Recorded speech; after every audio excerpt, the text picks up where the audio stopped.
Hey guys, so I want to talk about something that has been happening a lot in school. So I was talking to the teacher about my daughter being fat shamed, and she's very confident.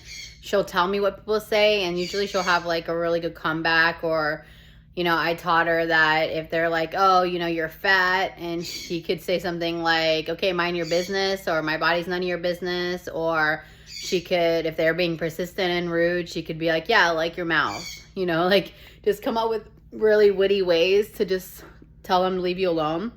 Honestly, verbal abuse and heckling and all that stuff and bullying in school is huge.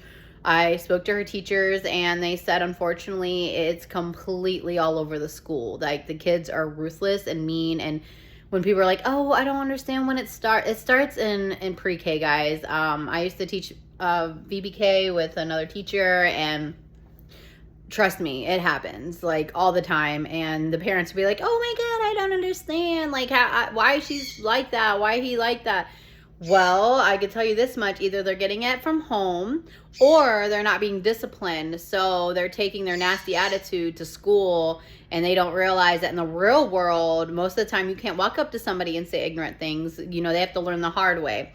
So as you know, I'm not about violence ever. Like, it's always the last resort. My daughter does do mixed martial arts, and she's learning to stick up for herself in case someone is to cross those boundaries, but she knows absolutely she's not to be the aggressor, that you need to try to get away. But sometimes you get those situations where you're cornered.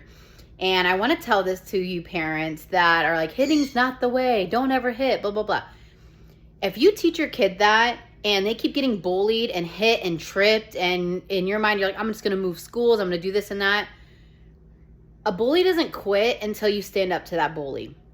So if your kid keeps getting cornered and you're letting your kid get hurt, you're actually causing the child more harm, and they're not learning to stand up for themselves whatsoever. So the one thing my daughter has with the rule is, if she yells really loud, get away from me, or if you put your hands on my body, you're going to regret it.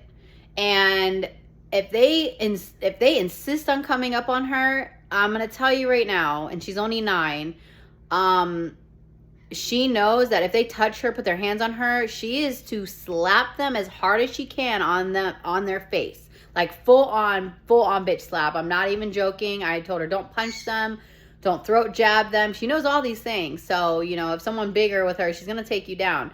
But I'm going to tell you this much. If you keep telling these kids, no, fighting's not the way. No, fighting is not the way. But at the end of the day, you need to teach them to stick up for themselves. And if they can't do it verbally, if teachers aren't helping them, if there's nothing you can do, and you're not going to move them out of that school, move them out of that class, you can't talk to the parent, you better teach your kid to have a good mean left hook, or a good heel stomp, something.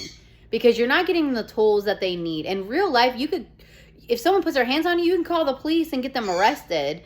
In school, unless if someone saw it, what are you going to do? People will say, oh, kids will be kids. Well, you know what? If I get a call from the school that somebody was bullying my daughter and she's been asking for help, and that person put their hands on her and she fought back, we're going to get ice cream.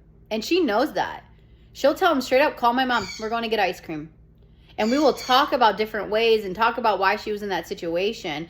And there are repercussions. If I ever find out my daughter was the aggressor or the bully, or she wasn't sticking up for somebody, that she was being really nasty, I promise you that little girl will not see the light of day. She'll be grounded without tech or anything, and we will sit together, we will read together, we will go through affirmations, woo-sa, motherfuckers, woo-sa, because I'm telling you, you got to teach these kids to stick up for themselves and have self-control, self-confidence, and to not deal with this petty bull crap. Because you got to remember, they don't really have much going on. In our life, everything's going fast. Like, we're so consumed. But their school and their childhood, that is their life. That is their universe. Everything is super, super serious to them. And if they don't want to go to school because they're being threatened or hurt or humiliated because other people aren't raising their kids right, or sometimes they are and their kid just wants to be not nice, or they're getting too much tech time with YouTube and learning bullying things and tricks on people, I'm telling you guys, you got to pay attention. And if I can give you any advice, try your best to keep them away from tech as much as possible. Nevaeh has been getting an hour a day. I have a timer on her phone, everything like that. So it's super important that we're being more vigilant. You know, I'm not telling you how to parent your kid, but I'm telling you, if your kid walks up on mine and I can't get your kid to stop bullying my kid and there's nothing we could do and we've done everything, I'm telling you, your kid put your hand on my kid, she's gonna rock their world. Just a good reminder.